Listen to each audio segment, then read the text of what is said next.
Hi everybody. As you little Sherlocks have probably worked out by now from the thumbnail and title, I'm looking at the Commodore CDTV today. I'm not sure if this is the Pro Pack or the standalone edition, but I do have some additional extras with it, including this floppy disk drive and a box full of assorted bits and bobs. Unfortunately, I don't have a lot of space at the moment in the house, so I'm going to be crawling around on the floor, so please forgive me. I'll make some allowances, and at some point in the video we'll move up to the TV. So excuse me while I crawl around on the floor to show you this wonderful machine. Let's go.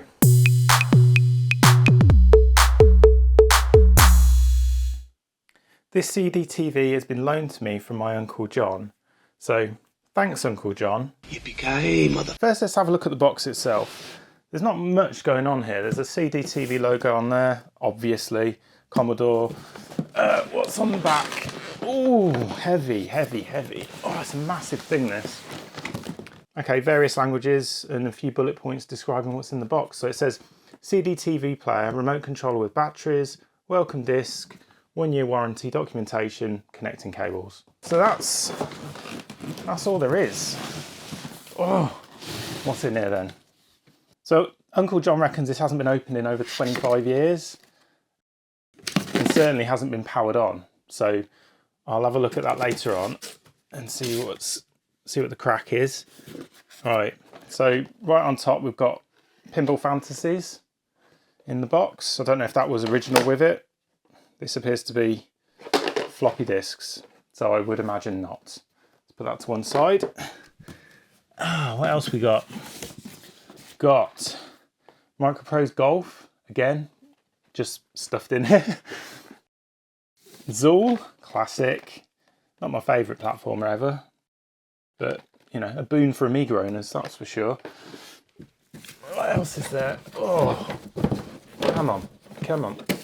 All right, more games. Wing Commander, again, floppy disks. There's a lot of floppy disk Amiga games here. So, Cisco Heat. This rings a bell, but maybe I'm just getting it confused with San Francisco Rush. I don't know. Just check there's nothing else. Right. Okay, so it appears we've just got the player here. Oh, it is a beast. It's heavy.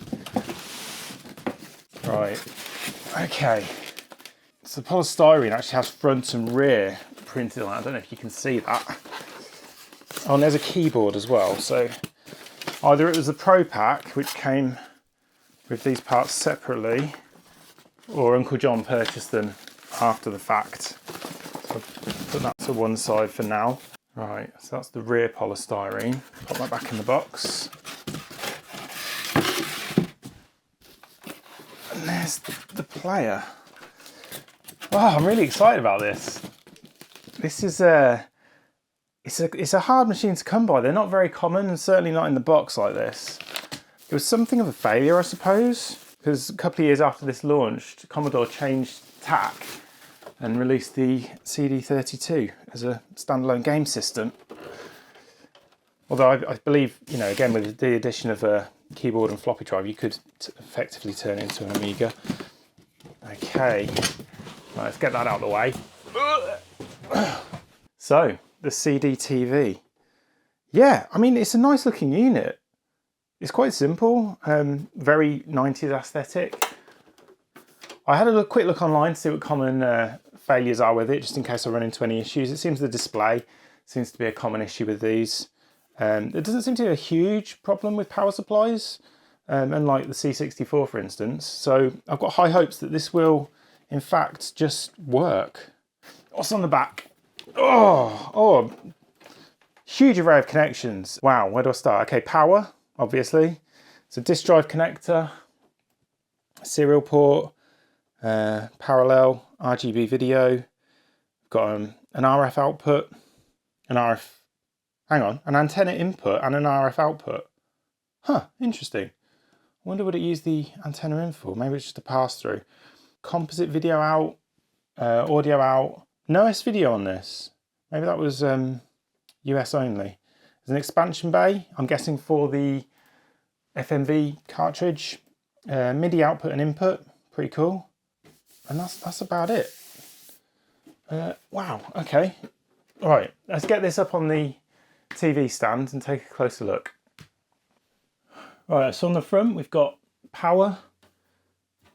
That's a nice good switch there.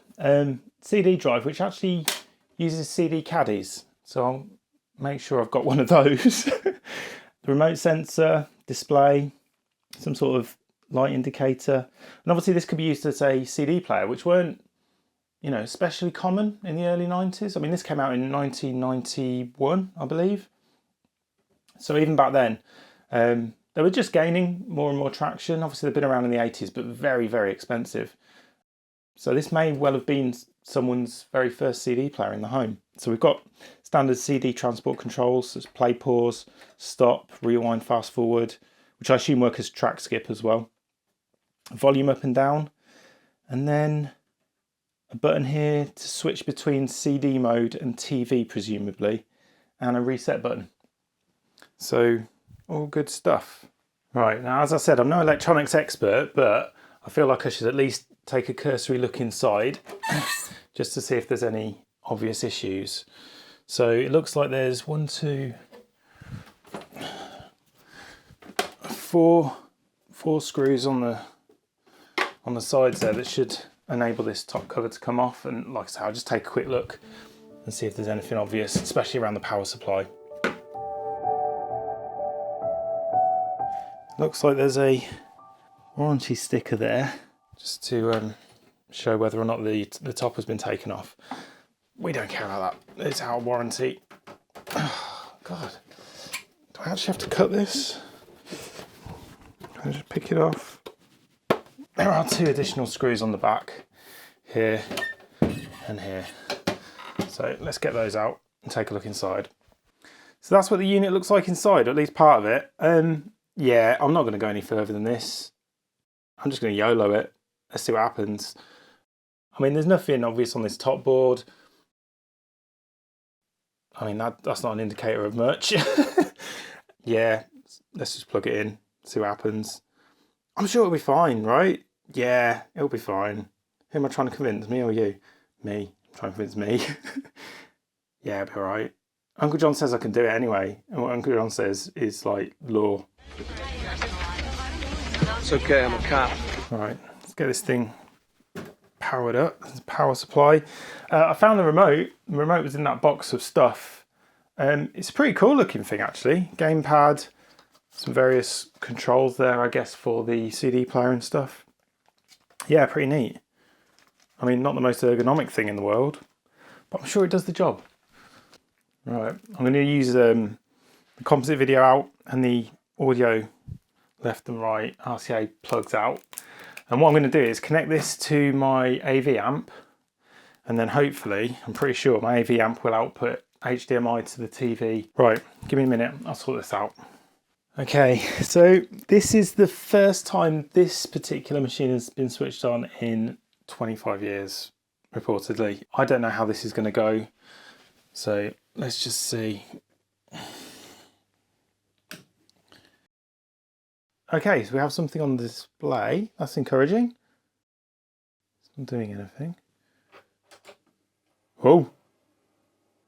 I don't know if you can hear that, but it's quite a loud fan. But we do have some power, and nothing's blowing up.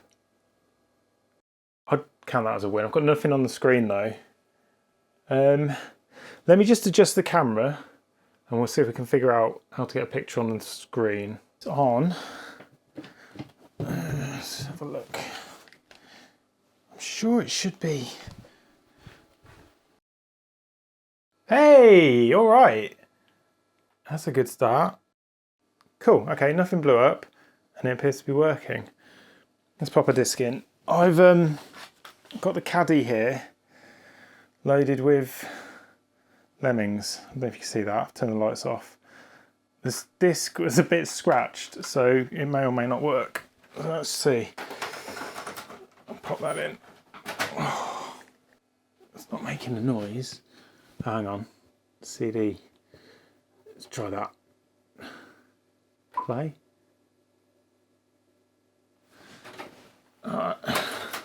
It's not doing anything yet. Am I doing something wrong? There we go. Well, it sounded like it was doing something.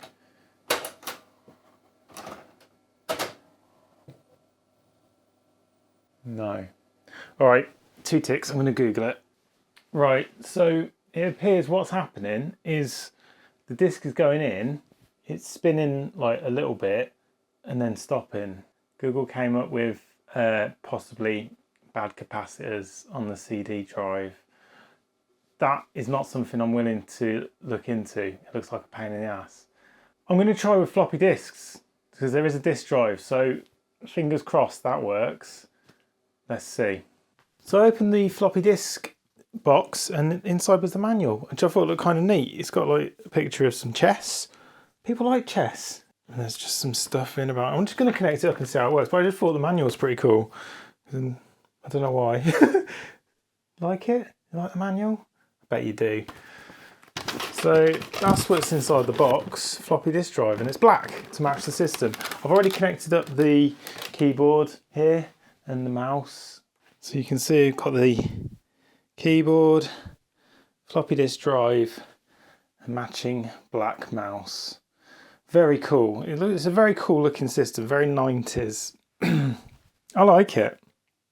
I'm digging it. Right, well, fingers crossed it'll actually read a floppy disk. God, I hope so. Okay, let's power it on. Power, power, power. Nothing on the screen. Oh, what's going on? That disk drive is desperate to read something. I don't know if you can see that, but it's just like making noise. All right, well, we've got the CDTV back on the screen. Let's pop a disc in, see where we are. So I dug around in the box and I found this totally legit copy of Workbench. Can I focus that? Yeah, totally legit copy of Workbench there on what appears to be a cover disc. So let's see if this works. Oh, it's doing something. All right, we do have Workbench. Let me turn that light off. Wow, wow, wow. Oh, that's cool. It's still loading. Of course, this is a classic ball mouse. Ball mouse. God, I forget how slow these things are. Come on, do something. Should we get a better aspect ratio? All right, what can I do with this then? Well, it's working, but it isn't fast. Let's make it say something. I can't believe this is working. I was really worried it wouldn't after the failure of the CD drive. Okay. Subscribe to the channel. Yeah, all right. Nice. Nice. Nice. Okay, let's try a game. What we got? So I've got an actual legit copy of Zool here. So we'll see if this works now. Do I have to quit our Workbench? I don't know. I don't really know much about Amigas. Right, disc 1, that'll be a good start, I'm sure. Error validating disk is unreadable. That doesn't look good to me. Yeah, I don't like that message. Oh dear. Let's just try reset, see if it'll just read it. Hey, it worked! Alright. Oh man. Chuppa Chups. Yeah, that was a weird sponsorship, wasn't it? Zool. Okay. Awesome. So it works as an Amiga, just not a CD32. That's okay. I can deal with that. Where do we go from here? Press fire to start. Will this remote work with it? Let's have a look. No. Why isn't the remote working? Am I doing something wrong? Okay, so the remote control for the CDTV will not, or apparently doesn't work with Amiga games. That seems like an oversight. Yeah, it's definitely working. It's just not working with the game. Now there is a joystick here. Oh my gosh. So it's a joystick, but hang on, let me go this side because you get better light. So I've got this joystick, but it's got this adapter on it. Because it's a normal, like, what's it called? D sub 9 or whatever it is. So it's like a normal Amiga joystick, but there's no port on the CD32. Sorry, CDTV for one of them. Because it wasn't a game system. It was like a multimedia system.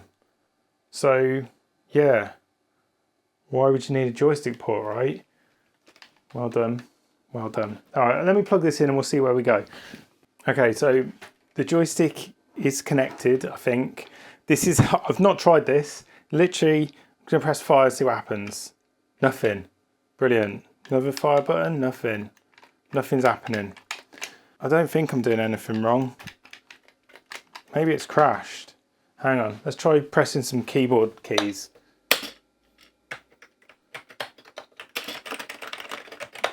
No, nothing. All right, I'm gonna restart it. See if that helps. Okay, with the magic of YouTube, that's been restarted. And I'll try again. Nothing. Still nothing. As far as I can tell, it's connected properly. So I don't know what the problem is. I don't know what the problem is. Yeah, I'm doing the ham-fisted keyboard technique. Oh crap, something's happened. Have I just reset it? I think I just reset it. Okay, I'm gonna try another game because this isn't working. I totally forgot I had Pinball Fantasies here, so I'm gonna try that. I can definitely use this with the keyboard, I'm sure of it. Extra memory located. I like that. I don't like the sound that's making. Oh, it's working. Holy crap. And this is surround sound. Well, not really, but there's a lot of noise. Bloody hell. Let's turn that down. Pinball Fantasies. Partyland. Oh, it's working! It's working! Oh my gosh. All right. Oh. Sick. Oh no, it didn't go all the way. Oh, that's okay.